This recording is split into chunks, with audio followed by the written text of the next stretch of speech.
안녕하세요. 짤투로입니다. 29기 영철이 결혼 커플로 공개가 됐습니다. 이제 남자 출연자는 공개적으로 오픈이 됐고, 이제 여자 출연자, 이제 정숙일 확률이 굉장히 높습니다. 현재 상황적으로 보면은 정숙이 예비 신부다. 확률적으로는 굉장히 높아 보이는 상황인데, 결국은 둘의 그 랜덤 데이트, 전혀 생각지도 않았던 상대하고 데이트를 하게 되면서 인연이 만들어지게 된 거죠. 참, 그래서 남녀 관계는 한 치 앞을 알 수 없는 그런 안개 같은 그런 관계라고 생각이 됩니다. 자, 이번에 보여준 영철하고 정숙의 데이트, 그리고 미왕분도 전에 좀 공개가 되긴 했는데 약간 걱정되는 부분들이 있더라고요. 많은 사람들이 이제 두 사람이 결혼하는 것에 대해서 축하도 많이 하고 이제 잘 살기를 바라고 있고 그렇긴 한데, 이 방송상에서 보여주는 모습을 봤을 때는 조금 걱정되는 부분들이 보이는 것 같아요. 그리고 조금은 서둘러서 결혼을 하는 그런 느낌들도 있고, 그리고 영철하고 정숙이 랜덤 데이트를 하면서 그 분식집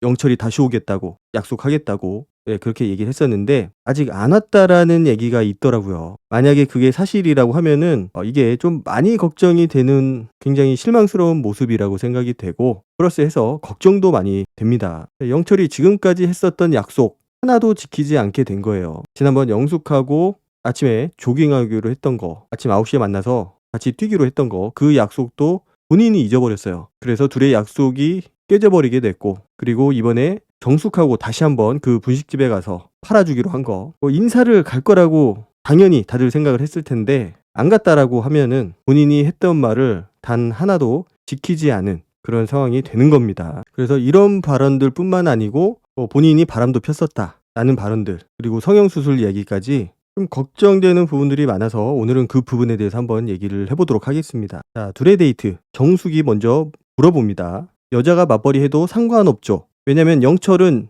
여자가 집안일만 했으면 좋겠다, 전업주부로 있었으면 좋겠다, 이런 얘기를 누누이 얘기를 했었기 때문에 지금 영철한테 마음이 있는 정숙한테는 그 얘기가 굉장히 신경이 쓰이는 겁니다. 자, 맞벌이를 하는 이유, 첫 번째는 경제적인 이유가 굉장히 크겠죠. 혼자서 벌어서 자녀를 양육을 하는 게 정말로 쉽지 않습니다. 밥만 먹이면서 키울 것도 아니고 교육은 교육대로 시켜야 되고 또 살 것도 많고 할 것도 많고 돈이 정말 어마어마하게 들어가요. 자녀가 나이가 들어갈수록, 자녀 나이가 한 살 한 살 먹어갈수록 내 주머니에서 나가는 돈은 기하급수적으로 늘어나게 됩니다. 그래서 돈을 어느 정도 번다고 하는 사람들도 외벌이로는 감당하기가 굉장히 힘들어요. 그런 경제적인 문제가 첫 번째고, 두 번째는 경제적으로 부족하지 않다고 하더라도 요즘 전업주부를 하려고 하는 사람들이 얼마나 될까요? 나가서 일도 하지만은 사람들도 만나고 활동적으로 생활하고 싶고 내 경력도 쌓고 싶고 이런 생각을 가진 사람들이 더 많기 때문에 전업주부를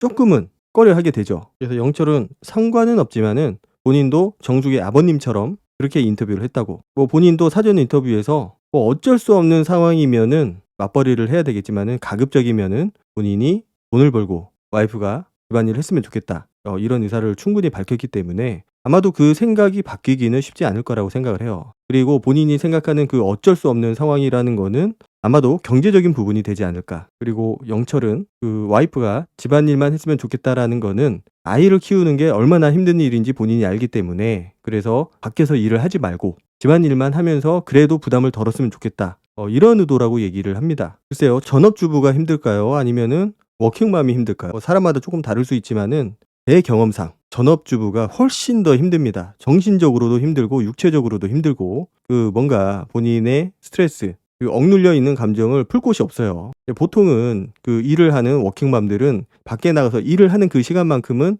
아이들을 생각하지 않고 그냥 본인 일에만 집중을 하기 때문에 그 육아 스트레스가 그 순간만큼은 없어지거든요. 그리고 본인이 그 집에 갔을 때 그 자녀들을 보는 게 더 힘들 것 같다고 생각을 하지만은 정신적인 스트레스 부분이 훨씬 더 저감이 되기 때문에 보통은 워킹맘들이 그런 측면에서 보면은 좀 더 낫지 않을까. 그리고 본인이 도와주면 되잖아요. 만약에 맞벌이를 하게 되면은 집안일을 분담을 하면 되니까 그게 크게 문제가 될 거라고 생각은 하지 않아요. 잘 도와주겠죠. 그리고 그 소득에 대한 얘기를 하는데 1,000만 원을 벌어서 1,100만 원, 1,200만 원 이렇게 쓰면은 어차피 마이너스가 되는 부분이니 300만 원을 벌어도 200만 원을 쓰고 100만 원을 저축하면은 플러스 되는 부분이 아니냐, 이런 얘기를 하더라고요. 좀 놀랐어요. 저는 1,000만 원을 버는 사람이 1,200, 1,300만 원을 쓴다라는 그 생각도 그렇고 300만 원 쓰는 사람이 200만 원만 쓰고 100만 원을 저축할 수 있다라는 그 생각들. 물론 이상적이죠. 내가 소득이 300만 원이든 500만 원이든 1000만 원이든 내 지출을 줄여가면은 그만큼 저축을 할 수가 있게 되고 투자를 할 수도 있고. 그래서 어떤 의도로 얘기를 하는 건지는 알겠어요. 소득보다는 지출이 적어야 된다. 요점은 이건데 비교하는 그 대상이 좀 너무 극단적이지 않나.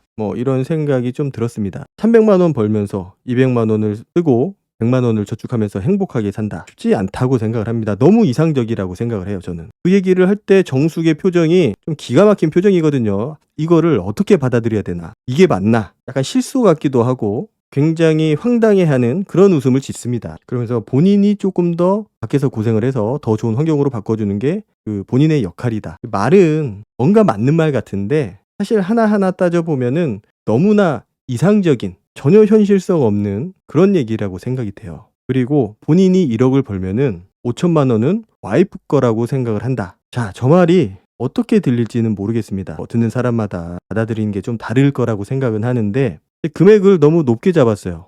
본인이 1억을 버는지도 사실은 모르겠고 왜 1억이라는 금액을 설정을 했는지. 자, 그리고 1억을 벌었는데 5천만 원은 와이프 거다. 그러면 5천만 원은 본인 거라는 거잖아요. 저는 이게 말이 안 된다라고 생각을 하는 게 뭐냐면은 자, 본인이 일을 하지 말라고 한 거예요. 애만 키웠으면 좋겠다. 집안일만 했으면 좋겠다. 돈은 내가 벌겠다. 자, 1억을 벌었다. 그런데 5천만 원만 주는 거예요. 물론 세금도 떼고 이것저것 다 떼겠지만은 그런 거 다 떠나서 5천만 원만 주겠다라는 게 저는 좀 그렇지 않나. 1억을 벌면은 1억 다 주고 본인이 용돈 받아서 써야죠. 본인이 와이프가 맞벌이를 못하게 한 거고 집안일만 하라고 한 거니까 그 돈으로 살림을 할 수 있게 아이도 키우고 집안일도 하고 챙겨야 될 게 너무 많거든요.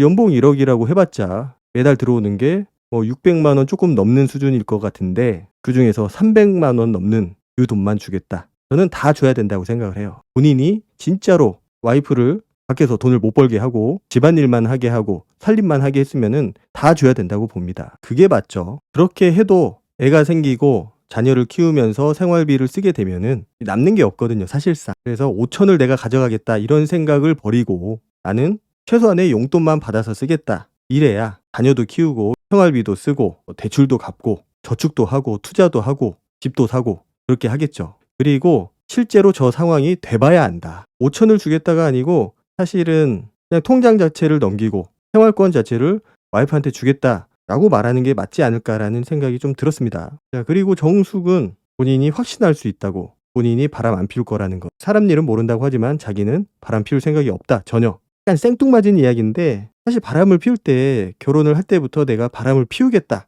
이렇게 작정하고 결혼을 하는 사람은 없거든요. 그래서 사실은 저 얘기는 조금 생뚱맞기는 한데 그만큼 나는 내 남자한테 좀 집중을 하는 스타일이다.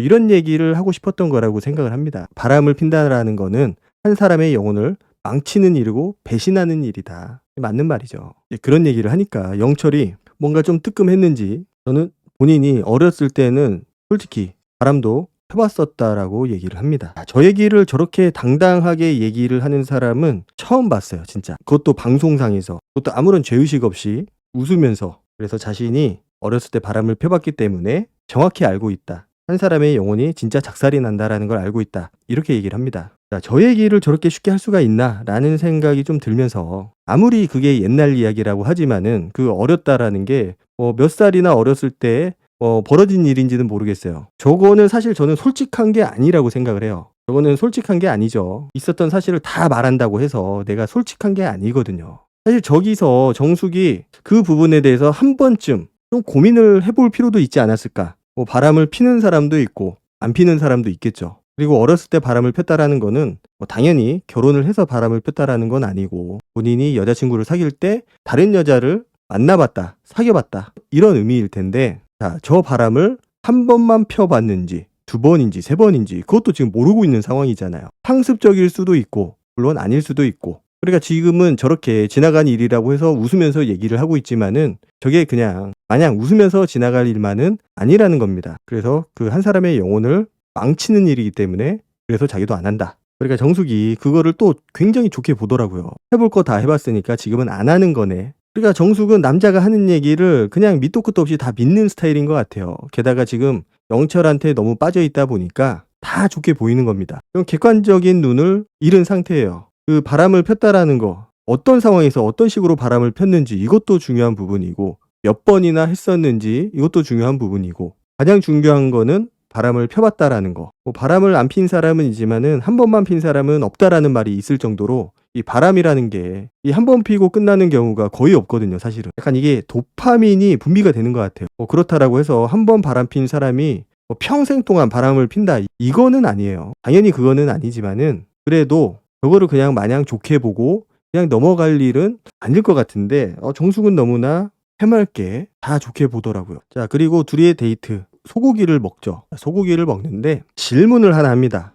저는 좀 놀랐어요. 저 질문을 듣고. 불편하면 대답 안 해도 되는데 물어봐도 돼요? 정숙이 무슨 질문이냐고 물어보니까 영철이 성형수술한 데 있어요? 라고 물어보더라고요. 저는 저게 좀 굉장히 무례한 질문이라고 생각을 하거든요. 밑도 끝도 없이 성형수술을 했어요. 자, 본인은 성형수술한 여자는 안 된다라는 거죠. 물론 요즘은 성형수술을 한 여자가 굉장히 많이 있죠. 뭐 작게는 쌍꺼풀 수술부터, 사실 쌍꺼풀은 성형이라고 부를 수도 없어요. 어쨌든 그런 작은 시술부터 해가지고 뭐 턱을 깎는, 뭐 보형물도 넣고 막 이런저런 많은 성형수술이 있거든요. 그리고 그 성형수술이라는 그 범위가 굉장히 광범위하고, 뭐 어쨌거나 그런 질문 자체가 굉장히 좀 무례하다, 뭐 거침이 없다, 당돌하다, 뭐 다 좋은데 무례합니다, 제가 봤을 때는. 그러니까 영철이 생각하는 성형, 그리고 정숙이 대답을 했을 때 정숙이 생각하는 성형, 아마 그 기준이 다를 거라고 생각을 해요. 어디까지가 성형이냐, 뭐 이런 논란도 있을 수 있겠죠. 그리고 영철은 성형 안 해서 마음에 든다, 성형을 했으면은 자기도 고민을 했을 거다. 그래서 성형을 많이 하고 시술을 많이 한 거에 대해서 물어보니까 영철이 뭐 학을 떼더라고요. 자, 영철이 보면은 기준이 굉장히 까다로워요. 정숙이 얘기하는 것처럼 성형한 여자 안 된다, 명품 가방 드는 여자 안 된다, 사치 많은 여자 안 된다, 저거는 뭐 좋아하는 사람도 거의 없죠, 사실상. 그리고 그거는 본인이 여자를 선택하는 기준이기 때문에 뭐 그걸 가지고 뭐라고 할 것도 안 되고, 사실은. 그런데 문제는 내로남불이라는 거죠. 본인은 명품을 좋아한다고 했어요, 정숙한테. 자기 명품 좋아한다고. 그리고 실제 명품을 들고 찍은 사진들도 돌아다니고 있고. 자, 본인은 되는데 여자는 안 된다. 뭐 차는 둘째 치고, 차 얘기는 둘째 치고, 본인도 명품을 좋아해서 명품을 그렇게 사고 명품을 들고 다녔고, 그리고 본인이 지금도 명품을 좋아하고, 그런데 여자는 안 된다. 기준 자체는 저는 문제는 안 되지만은 그런 내로남불은 굉장히 문제가 크다고 생각을 해요. 쉽지 않을 겁니다. 저런 캐릭터하고 같이 맞춰 나간다라는 거. 나는 되지만 넌 안 돼. 사실 말도 안 되는 얘기인데 거기에 맞춰서 살아야 되는 거예요, 지금. 자, 그리고 정숙이 굉장히 예리한 질문 하나를 해요. 나 명품백 하나 사달라고 하면은 어떻게 할 거냐고. 너도 외제차, 명품차 타고 다니는데 나도 명품백 하나만 사줘. 그러니까 영철이 달래보고 기다려보고 안 사준다라는 거죠. 순간 당황하더라고요, 차 얘기를 꺼내니까. 그리고 기다린다라는 게 가격이 떨어질 때까지 기다린다라는 건데, 뭐 샤넬이라든지 주요 명품 그 가격이 뭐 주식 오르듯이 매년 상승을 하고 있죠. 영철이 굉장히 좀 짜증을 내면서 떨어질 때 온다고 그렇게 얘기를 합니다. 저 상황은 영철이 좀 짜증스러웠던 것 같아요. 본인이 대답할 수 없는 굉장히 불편한 질문을 하니까 사줄 생각이 없다. 그냥 본인이 사면 됩니다. 정숙이 본인이 사면 돼요. 물어볼 것도 없고. 그러면서 영철이 좀 생뚱맞는 얘기를 하던데, 자기가 명품을 가진 사람보다 안 가진 사람을 좋아하는 게 자기가 사줄 수 있다고, 있는 사람은 더 해줄 게 없다고. 사실 무슨 소리예요? 명품이 뭐 세상에 하나밖에 없는 것도 아니고, 명품을 가지고 있는 사람도 또 다른 명품을 사주면 됩니다. 말도 안 되는 얘기를 하면서 어떻게든 안 사주려고 하고 있죠. 그리고 자기의 논리를 정당화하려고 하고 있고, 그러면서 자기가 사줄 의향이 당연히 있다라고 말 바꾸기를 하거든요. 그리고 사줄 거면은 에르메스를 사주는 게 맞다. 진짜 어디까지 믿어야 될지는 모르겠습니다. 지금까지는 절대로 못 사준다, 가격 떨어진다, 그러면서 굉장히 짜증내는 표정까지 지었는데, 본인의 점수가 깎일 것 같으니까 갑자기 말을 바꾸면서 원하면 사준다, 그리고 이왕 사줄 거면은 에르메스를 사줄 거다, 이런 얘기를 하더라고요. 뭐 사줬는지 모르겠습니다. 지금 좀 벙찌더라고요, 에르메스 얘기는. 좀 생뚱맞고 어이없기도 하고. 그러니까 본인이 불리한 얘기를 하면은 요리조리 막 빠져나가요. 머리 굴리고 다른 얘기하면서 그 질문에는 절대로 대답을 안 하고 쏙 빠져나갑니다. 이 영철이 말하는 특징 중에 하나예요, 지금까지 보니까. 그리고 영철은 도박, 바람, 사치 이거는 약이 없다, 이렇게 생각을 한다고. 본인이 바람은 폈다고 했었고,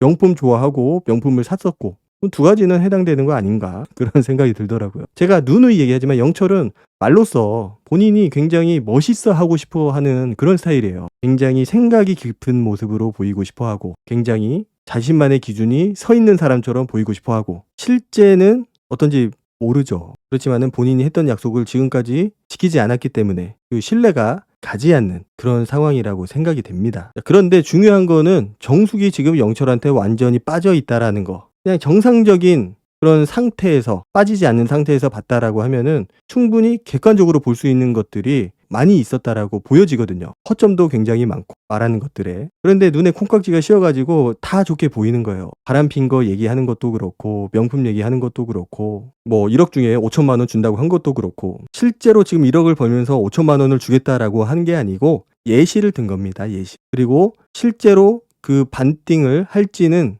결혼을 해봐야 알죠. 만약에 둘이 결혼 커플이라고 하면은 알게 되겠죠. 이제 뭐 의외로 반띵이 아니고 다 줄 수도 있고 살림하라면서 그거는 지켜봐야 될 모습이라고 생각은 되는데 그리고 정숙이 가장 영철에 대해서 좋게 생각을 하는 거는 본인만의 확고한 성향입니다. 확고한 성향. 그게 치열했던 삶의 반증 같아서 멋있게 보였다. 본인만의 색깔이 확실한 거는 맞죠. 상대방이 명품 쓰는 거는 안 된다. 상대방이 사치하는 건 안 된다. 나는 명품을 좋아하지만 상대방은 안 된다. 계속해서 이 얘기를 하고 있고 그리고 정숙이 지금 고민을 하는 부분은 본인이 영철에 내조를 해야 될 것 같은 그런 분위기. 본인이 하고 싶은 일을 못하고 집안일을 하면서 살림만 해야 될 것 같은 그런 느낌들. 그리고 장거리. 이런 부분에 대해서 좀 고민을 하고 있습니다. 자, 그리고 미방분에서 그런 장면이 있었어요. 영철이 자기는 자기 사진 찍는 거 안 좋아한다고. 자기 사진 안 찍는다고. 그랬는데 본인 사진도 꽤나 많이 있는 것 같던데. 그래서 저는 일단은 진짜로 그 분식집에 찾아갔는지 안 찾아갔는지 그게 제일 궁금해요. 별거 아닌데